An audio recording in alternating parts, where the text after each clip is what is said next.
दोस्तों, आज मैं उन कंपनीज के बारे में आपको बताऊंगा जो फंडामेंटली स्ट्रॉन्ग कंपनीज तो है, पर साथ साथ आप उनसे अमेजिंग रिटर्न्स एक्सपेक्ट कर सकते हैं इन द नियर फ्यूचर। तो पहला स्टॉक का नाम है Resonance specialities.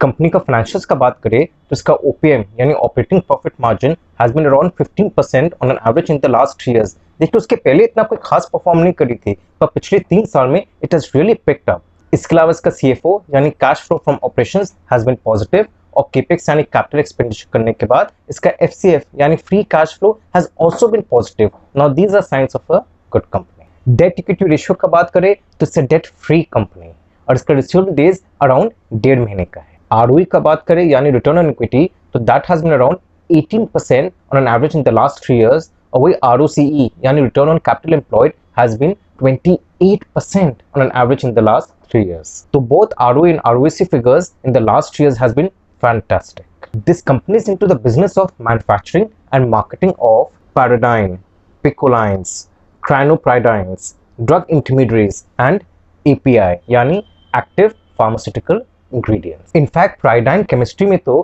it is one of the very few manufacturers in the entire world. Company का manufacturing plant Tarapur industrial zone में है जो महाराष्ट्र में है, और 32,000 स्क्वायर मीटर्स में फैला हुआ है। Its manufacturing facility also adheres to GMP यानी गुड मैन्युफैक्चरिंग प्रैक्टिस गाइडलाइंस। इसके अलावा इस manufacturing facility has also undergone through successful audit and also have been approved by US FDA यानी United States Food and Drug Administration.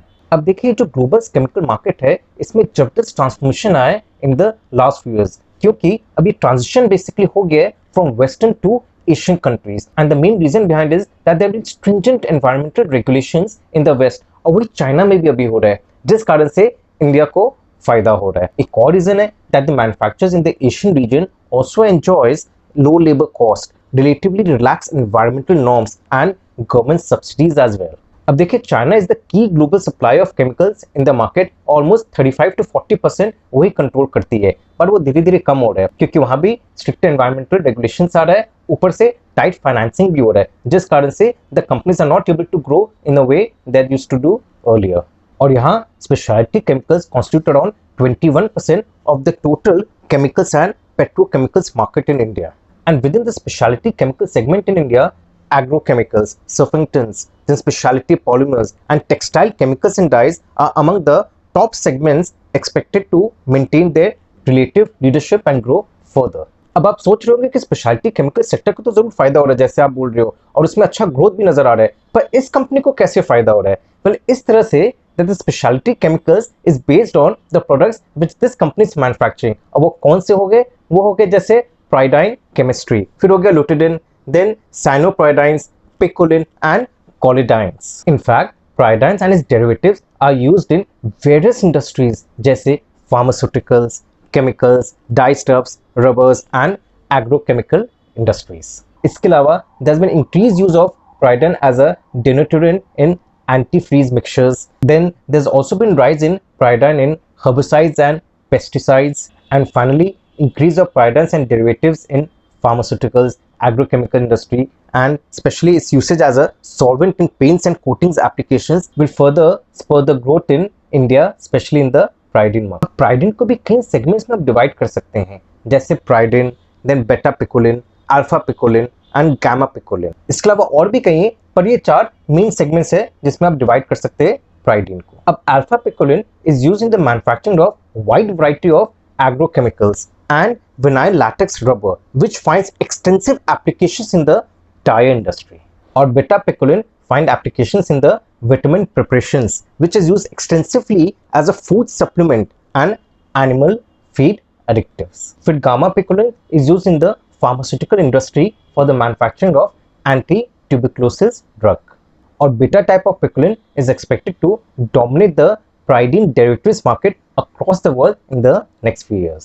अब company का खुद का in house R&D department है यानी research and development department, which is recognised by the DSIR यानी department of scientific and industrial research, और management भी कई सारे R&D प्रोजेक्ट्स अंडरटेक कर रही है to develop alternate and efficient process for making pyridine based products. In fact, हर साल company 2% of its revenue spend करती R&D एक्सपेंडिचर में, और ये पिछले 5 साल से लगातार चल रहा है। और सबसे बड़ा बात है कि इसके जो रिटर्न्स है, जो मार्जिन है प्रोडक्ट में, वो भी अच्छे हैं, क्योंकि इंडिया में the market is very consolidated, specially in the pyridine and its derivative segment. In fact कुछ ही मेजर प्लेयर्स है, जैसे आपके जुबिलेंट इंग्रेविया, लेसेंस इंडिया, अल्कलाई मेटल्स एंड लेबोक्रेमी और कुछ और, जिस कारण से सभी कंपनीज को बेटर मार्जिन्स मिल रहे ऑन दिस प्रोडक्ट। अब पिछले साल 2020-21 में कंपनी का एक्सीलेंट ओपीएम मार्जिन्स रहा है, almost touching 20%, which has been highest for the company ever, and that was accompanied by higher revenues as well. Company बोलती है कि इसका अच्छा खासा बैकवर्ड इंटीग्रेशन है, जिस कारण से इसका बेटर कॉस्ट कंट्रोल भी है। In fact company is the largest manufacturer and exporter of drug intermediates such as पाइक्लोनिक एंड डाइक्लोनिक एसिड। रिस्क का बात करें तो सबसे बड़ा रिस्क है इसका रॉ मटेरियल्स का। अब 50% ऑफ इस रॉ मटेरियल्स ये कंपनी इंपोर्ट करती है। अब वहाँ काफ़ी हद तक volatility in the price of the raw materials company का प्रॉफिटेबिलिटी को अफेक्ट करेगा। इनफैक्ट अगर सप्लाई का भी शॉर्टेज रहा then that also will affect the operations of the company. इसके अलावा continuous adherence to prevailing pollution control norms is critical for maintaining the profitability of the company. इसलिए बहुत इंपॉर्टेंट है कि कोई भी रेगुलेटरी एक्शन अगर आता है कंपनी के ऊपर, especially its manufacturing facility, then the company will face shutdown of its plant, which will affect its revenues and profits. In fact, 15 जनवरी 2020 में इसका तारापुर का जो प्लांट है उसको शट डाउन करना पड़ा due to pollution related issues. पर 18-19 दिन बाद ही, यानी 3 फरवरी को, after submission of explanations and clarification by the company, the MPCB यानी Maharashtra Pollution Control Board allow कर दी कंपनी को ऑपरेशन स्टार्ट करने के लिए। But then we can not rule out any similar shutdown in the future, तो ये भी ध्यान रखना बहुत जरूरी है। इसके अलावा 70% of pyridine is used in the herbicides, and उसमें one of the main herbicides is paraquat. अब पैराक्वाट क्या है, पिछले 2 साल में कई कंट्रीज में बैन हो रहा है, और ऑलरेडी 32 कंट्रीज में इंक्लूडिंग स्विट्जरलैंड में बैन हो गए। और इसके पीछे सबसे बड़ा रीजन है डेवलपमेंट ऑफ पार्किंसंस डिजीज, जिस कारण से ये प्रोडक्ट का डिमांड कम हो रहा है। दूसरा, 50% of its revenues comes from exports, तो यहाँ भी करेंसी फ्लक्चुएशंस अफेक्ट करती है कंपनी को। पर देखिए ओवरऑल आप सोच रहे हो कि भाई अगर पैराक्वाट का डिमांड कम हो रहा है तो फिर पायरीडीन का भी डिमांड काफी कम हो जाएगा, ऐसा बात नहीं है। और भी कई जगह एप्लीकेशंस है पायरीडीन का, तो अगर पैराक्वाट एज अ प्रोडक्ट का डिमांड कम होता है, it's not going to affect the company such a major way, because pyridine और भी कई एप्लीकेशंस में काम आ जाता है। आगे बढ़ने के पहले ये बता दूं कि अगर अपना मॉडल पोर्टफोलियो के बारे में जानना चाहते हैं तो एनुअल सब्सक्रिप्शन चार्ज है, उसमें आपके पास 3 ऑप्शंस है। पहला है 5000 का, जहां मैं 10 स्टॉक्स के नाम आपके साथ शेयर करूंगा। फिर है 7000 का, जहां मैं 15 स्टॉक्स आपके साथ शेयर करूंगा। And finally ₹10,000 annual subscription where I will share names of 25 stocks with you. और अब अगले कंपनी की तरफ चलते हैं, और इस कंपनी का नाम है स्टोवक्राफ्ट। और इसका फ्रांचाइज का बात करें तो ओपीएम यानी ऑपरेटिंग प्रॉफिट मार्जिन, देखिए पिछले साल तो अराउंड 15%, पर उसके 2 साल पहले केवल 5% था, और इसके और पहले तो और भी खराब था। तो पिछले साल से the company really started doing really well. तो आप देखो ऑलमोस्ट 3 गुना बढ़ गया ओपीएम में पिछले 2 साल से, और पिछले साल में पहले 5% था और पिछले साल 15% हो गया। तो basically 3 times it has increase. और वहीं अगर अपने CFO यानी कैश फ्लो फ्रॉम ऑपरेशंस का बात करें तो overall it has been positive, और केपेक्स यानी कैपिटल एक्सपेंडिचर करने के बाद इसका FCF has also been positive. यहाँ भी एक चीज बताना चाहूंगा कि केपेक्स तो करती आई है, पर एट द सेम टाइम ये अपना डेट को रिड्यूस करती गई है। इनफैक्ट इसका date equity ratio is just 0.1, this is almost a debt free company. और इसका रिसीवेबल डेज भी पहले से कम हुआ है, पहले करीबन 1.5 महीने का था और अब इट्स ओनली 1 मंथ। ROE यानी रिटर्न इक्विटी का बात करें तो अगेन पहले आपका केवल 8 से 9% था, और वही ROCE भी वही 8 से 9% था, and both have shot up to more than 30%, in fact 30 to 31% का both ROE और ROCE रहा है पिछले साल, which is really fantastic। यहाँ आप देखो तो ऑलमोस्ट 4 गुना बढ़ गया है both in the ROCE and ROE। Company kitchen appliances बनाती है and it sells under the brand name Pigeon and Gilma, and also manufacturing products for the famous Black Plus Decker brand. It also sells lighting products under its Pigeon LED brand. In fact, Pigeon brand contributed to around 82% of the total gross annual revenue, और बाकी came from Gilma and Black Plus Decker brand. Company ये साल फरवरी 2021 में list हुई है, और इसका revenues पिछले 4-5 साल से 15 to 20% का रेट में ग्रो करते रहा है। पिछले साल मेजर रेवेन्यू कंट्रीब्यूटर्स का बात करें तो इसके जो प्रेशर कुकर्स है that enjoyed a volume growth of 19% year on year basis and contributed to approximately 22% to its annual revenues. इसके अलावा non-stick cookware recorded a volume growth of around 43% and contributed around 18%, whereas induction cooktop category grew by 21% and contributed around 8.5% to the gross annual revenue. इसके अलावा general cooktops contribute around 18% to the revenue और बाकी came from electrical appliances. और LED lighting का बात करें तो उसका कंट्रीब्यूशन टू द रेवेन्यू वैसे बहुत छोटा रहा है, but as a segment it is growing very fast. In fact it is growing at a rate of 36%. Company के दो प्लांट्स है जिसमें एक है हिमाचल प्रदेश में और दूसरा है बैंगलोर यानी कर्नाटका में. The company exports to 14 countries and it has original equipment manufacturing partnership in 2 of this countries. पर अगर पिछले साल का फिगर्स देखें यानी 2020-21 का, तो एक्चुअली इसका एक्सपोर्ट बिजनेस काफी कम है. It contributed only 9% to its revenue और बाकी जो 91% है it comes from its domestic business only. तो इसका डोमेस्टिक मार्केट इसके लिए बहुत इंपॉर्टेंट है. It sells around 30% of its products via online which is very good for a small appliances company. और कंपनी क्लेम करती है it is because of its early mover advantage and Pigeon being a value buy. और company का distribution network भी अलग है. सब brands के लिए अलग डिस्ट्रीब्यूशन नेटवर्क है. जैसे इसके जो 4 ब्रांड हो गए Pigeon, Gilma, Blackbird Decker and Pigeon LED products. अब यहाँ इसके 9 सीएनएफ एजेंट्स है यानी कैरियर फ्रेट एजेंट्स. इसके अलावा 12 डिस्ट्रीब्यूटर्स है for exports and 651 distributors in 27 states and 5 union territories in India.